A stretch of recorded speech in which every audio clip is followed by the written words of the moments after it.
Feeling the beat, a fourth grade Bentonville teacher is going beyond the classroom by teaching his kids a unique dance step.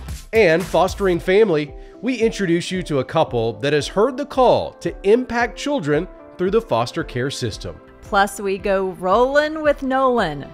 All of Arkansas was going wild. Nolan Richardson was the architect of the glory days of Arkansas Razorback basketball. In our downtown conversation, we spend time with the Hall of Fame coach from his ranch in Northwest Arkansas. All that and more as Downtown Now starts right now.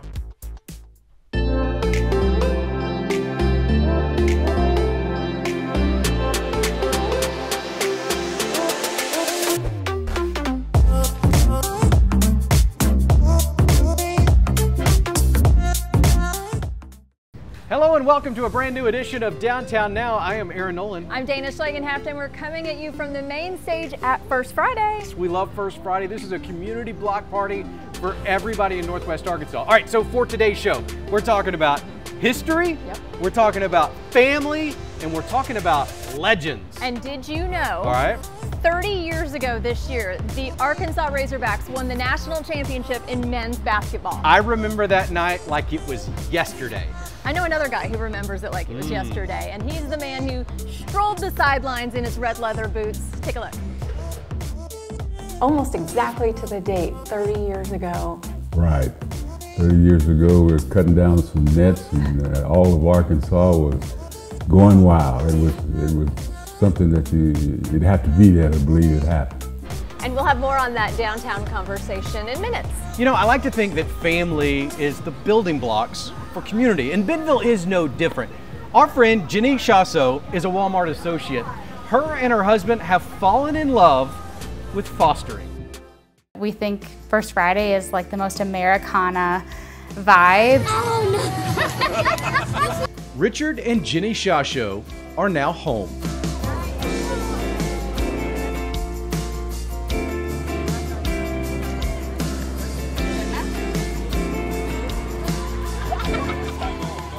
Probably 15 years ago when we first talked about it, and we were in the process of talking about kids and marriage. Originally from Minneapolis, this family moved to Bentonville about 6 years ago for work. 2 years later, this duo embarked on a new journey that would shape their family forever. And when we moved down to Bentonville, Walmart actually had a really big foster care awareness event, and they had all of the local nonprofits come into the cafeteria. We went to an informational meeting, and the rest is history. I think we were open within 6 months. With the help of local organizations like The Call, this couple and their 3 kids have provided temporary housing for countless foster children, including 9 in long-term placement. The most important part of fostering is you're saying yes to the unknown. You don't know what you're walking into, and you have to have faith that it's going to work out, and you ask for help when you need to. That was a big adjustment for us, but it's definitely been a blessing for our family. In Arkansas, on any given day, nearly 4,000 kids are in the foster care system, but only 1,400 homes are open, meaning there are simply not enough beds for kids in need. I have spoken to so many people who say, I just don't know if I'm ready. Like, I feel called to this, but I don't know if we have what it takes. You have what it takes. It's the ability to have space for the child. You have an extra bed. Can you get an extra bed? But your heart grows. And so I would say nobody's ever fully ready and prepared, but it's saying yes to the unknown. The kids that come into your home need you to attach. They need to be loved so fiercely and so deeply. This Bentonville family with a passion for kids knows that more goodbyes are certainly on the way. But the hope is that despite the time a child spends inside their house, the impact felt will last a lifetime. We have a philosophy at home is that when we do close a chapter on a case, we always take a couple weeks as a family. My husband and I talk to our kids and say, what did we do well? What did we do very poorly? And what could we do differently next time? And then before we take new kids into the home, we sit down and say, are you ready? We love it, our kids love it. We kind of say they're brothers and sisters for life. And as you might expect, many times on a First Friday, you'll find Jenny and her family right here on the square. You sure can. In fact, our First Friday stage is jam-packed, not only with some of the best musical acts around our area, also some of the kids in town. One performance recently caught our eye as we not only saw top-notch fourth grade talent, but also respect and love for their teacher. This is Mr. Ladd's Steppers. Between lessons on reading and math, science, and spelling, you'll hear a symphony of claps, stomps, and slaps filling the halls of Willowbrook Elementary. A percussive performance from Jeffrey Ladd's fourth grade classroom. And I asked my mom, well, what is stepping? And she was like, it's a movement between your hands and your feet used in the Black Greek community. And when Mr. Ladd came to the school, everybody else thought that it was amazing because a teacher was doing it. The first day of school, we started practicing, and then we did the first move, and I was just like, okay, I'm gonna love this class. The transformation is striking. One moment, they're students of Willowbrook. The next, they're Mr. Ladd's Steppers, a dance troupe mastering the art of stepping. I definitely understand the realness behind teaching and how you impact and shape the whole child. It's a way for all of us to kind of have like a side mission, and it keeps us focused on the main goal because the main goal is not hard, we have something on the side to look forward to. And next thing I know, we're doing our first performance, then another one,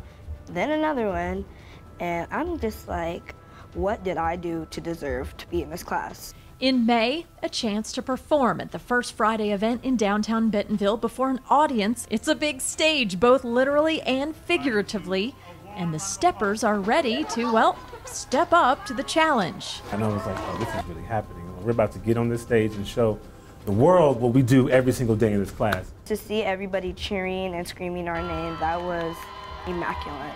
The performance is more than just a dance. It's a blend of discipline and creativity that Mr. Ladd has instilled in his students.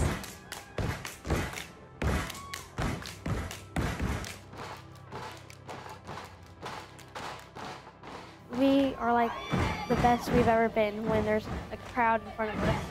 Like, it's just like, we're like, just like perfectly in line.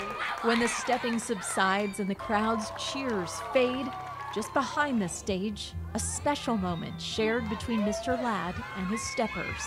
I tell the kids, I was like, you know, it's not my job to campaign as your favorite teacher, but I'm going to be me and I'm going to give you a great experience. And a moment like that just shows me that, like, wow, I'm on the right track, I'm doing the right thing. In weeks, the school year will end, and with it, this particular group's time as Mr. Ladd's Steppers. But when summer fades, a new class of fourth graders will step into the shoes of those who stomped before them, ready to keep the rhythm alive in Willowbrook Elementary.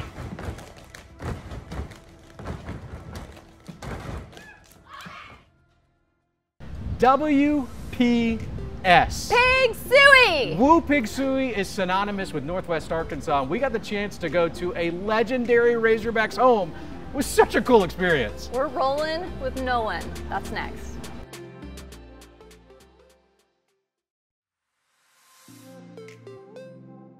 Dana, I have not told you this story before. Great. I hope you're ready for this on let's TV. do this. I met Nolan Richardson a long time ago, and I told him that my dad was called Rolling with Nolan as a kid. He looked at me and goes, Aaron, how old's your dad? He's the original Rolling with Nolan. He is the OG, the coach of the 1994 national champion Arkansas Razorbacks. We went to his ranch in Fayetteville, sat down with him. That's our downtown conversation. Coach Richardson, here in your home. I'm honored to be here. Thank you for meeting with us today. I'm honored to have you guys in here. I mean, it's glorious days for me when you think about what has happened before, and then we're still talking about it today. That's wonderful. 30, almost exactly to the date, 30 years ago. Right. 30 years ago, we were cutting down some nets, and all of Arkansas was going wild. It was something that you'd have to be there to believe it happened. The whole state was behind you. I'm going to show you this. I wore this when I was 13 years old. It's a Razorback during that game. The whole state was ready. We're so anxious. What does it feel like to have an entire state behind this team as you guys were in Charlotte? Not very many coaches will ever get that opportunity to have a whole state, because usually in a state you got other schools that are in that state that were really something. Not that the Arkansas State or ULAR is not in the same caliber. But during that period, Arkansas was like the only school in the state because that's the only one that could win a national championship. And so everybody came together. You had fans that if Arkansas was playing somebody and they were against, at that point, they would have been against. Yeah. But not during the time that there was a national championship. The fans band together, the people of Arkansas band together, our team banding. It's a bunch of banding, and that made it beautiful. So April 4th, 1994, I would like to say the state says we all did it. We were all excited. Absolutely, they all did it. If you're talking about the state and the fans and the people, we had the greatest fans in America. I mean, if they can go, they'll be there. Yes, and that's the bottom line. If they can go, they'll be there. What was your first thought the minute that buzzer sounded, the game ended? A lot of hugs. There was. There's one particular thing that thought in my mind was that I had lost my daughter, and she was a tremendous fan of the basketball. And I looked up into the heavens and said, "Thank you, Lord," but we got her a national championship. I think that was the heavy on my heart because she felt like if I took the job over here, that I could win one, and she was right. I'm looking at that picture over here of her looking over you with that hog hat. Right. She's been watching over the teams over the years. She have really been an inspiration for me because at one point after that had happened, I was just about ready to just resign and go back and apply for the principalship because that's what I aspired to do if I didn't coach in sports. But I think her believing in what I could do gave me the opportunity to feel that I've got to get it done. And so you had that extra help from my daughter, yes. I want to talk a story I read that I think speaks a lot about who you are as a coach and as a person. As that game was about to start, we all found out that Ken Biley was starting. I think a lot of people were surprised by that, but that was recognition of a lot of hard work.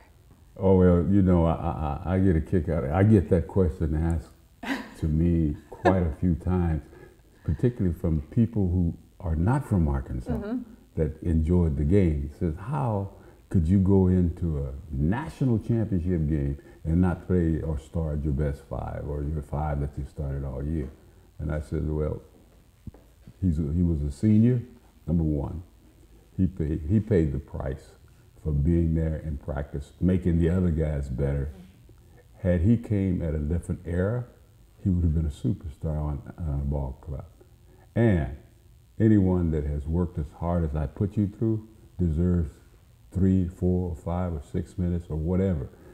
And if I signed a kid that I couldn't play 3, 4, 5 minutes in a game, then I need to be punished because Biley certainly deserved every minute of the time that he got.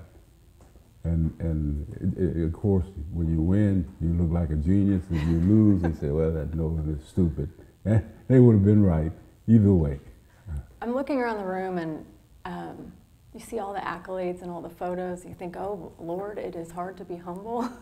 There's a lot of wonderful trophies and things that you've done over your career, but what you don't see is what you talk about with Ken Biley, the 5 Ps, preparation, prevents, piss poor performance. I've heard about your practices. Thank God I've never been in one because I've heard they're very difficult. But that's where these championships, that's where the winning comes from. That's exactly true, Dana.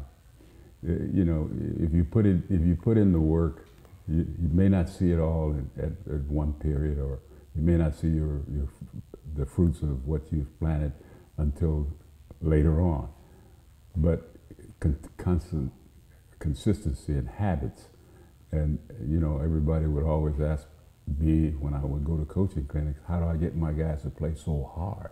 Because we work hard every single day. There's no excuse for not working. So therefore, working is only an attitude. And if I develop the attitude that I'm ready to work, then I'm not going to worry about where it is that I work or what game I'm playing. Everything is work, work, work. And I think that was the message that was sent doing the practices that I gave. I want to pivot a little bit. I'm from Bentonville. Watched that national championship game in Bentonville. I heard you were close to Bud Walton. I also heard one time he coached the red and white game. Yes, he did. I want to ask, first of all, how is he as a coach? And secondly, I want to hear about that relationship. Oh, it was funny because Coach Broyles and I went to see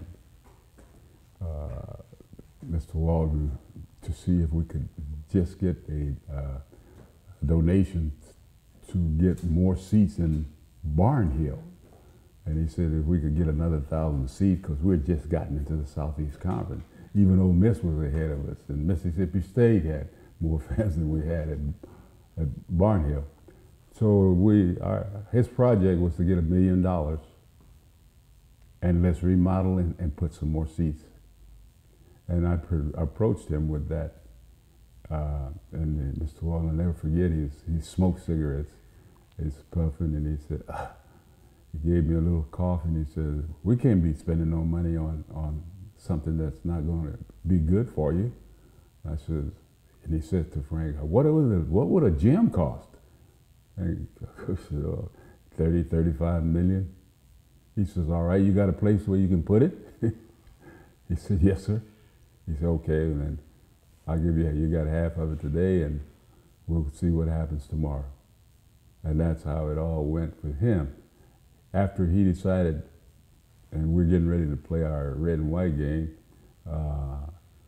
it was going to be, I believe, Tyson on one side and Mr. Walton on the other side. And they went through just what we did as coaches, pregame meal.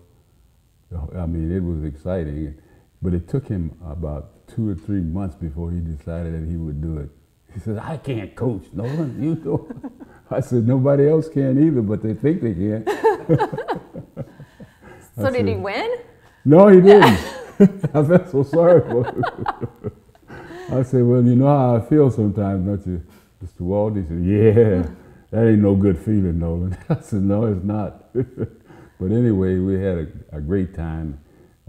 There's a little circle where the first shot taken was by him at the arena. Those were some great times, having him being a part of it, all the way through until he was passed away. He was a big fan. I was there when we collected the spirit of Barnhill, and then when we released it into Bud Walton Arena. That was a special moment for the fans too, and it all was a perfect storm at that time of. Yes, everything. You're right. It all seemed to just come together. Winning a national championship, getting into a new facility, fans being so proud of walking into that building for the first time and saying, "Wow, it is one of the most beautiful facilities in America today." You know, I dreaded leaving Barnhill because you go in there. You come out with a headache, I used to wear earplugs as a kid. Yeah, there were some days, nights that, God almighty, you go home and just boom, you're still rocking. But then as time went on with the Bud Walton, you had almost 9,000 more people than Bud did. Than Barnhill did. So it began to pick up that kind of a feeling. You walk. Teams came in there to lose. Because they said, hey, coach, I hope we play you a good game. I said, I hope you do too. I mean, how do you hope to play a good game? Me, I hope to win. I don't care about the good game. Well, they're up against 40 minutes of hell. They had no chance. They had no clue until they ran up against it, and then they knew they wasn't supposed to win. Big thanks to Coach Richardson for inviting us to the Richardson Ranch and making this Razorback fans' entire day. I've got some video that maybe I'll show one day of Dana calling Coach Richardson. It was amazing. Hey, the 1994 team defied gravity, no doubt about it. Oh, there it is. We're coming back to this stage. We'll defy gravity at First Friday after the break.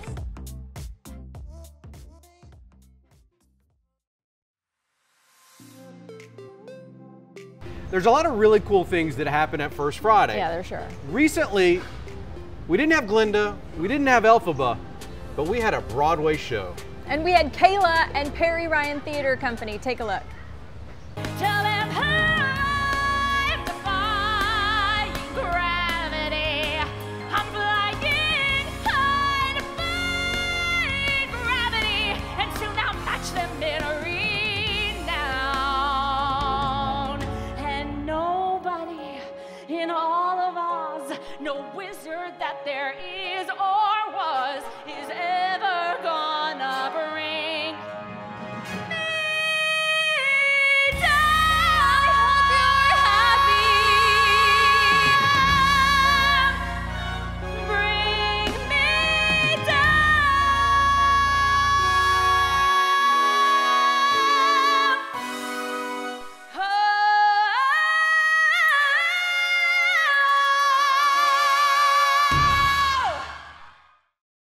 Wow, that was wickedly good. It sure was. Thanks to Kayla and Perry Ryan Theater Company for coming on this stage and really wowing the crowd. All right, that is our show for this Sunday. If you didn't know, we do this each and every Sunday, so come on back 10:30 next week. Yeah, we'll see you then.